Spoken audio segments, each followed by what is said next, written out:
Let's talk about thermoforming equipment. Not all thermoforming machines are the same. Now, we've got 3 different locations. We've got 3 different kinds of thermoforming machines. Most of them are made by the same manufacturer, so we've got the processors and things are interchangeable.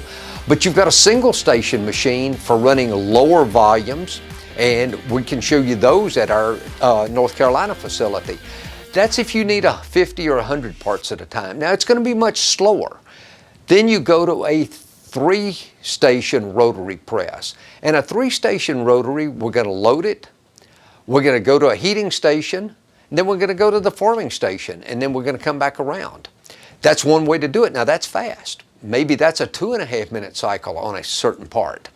Now, we go to a 4-station rotary like we run in some of our shops.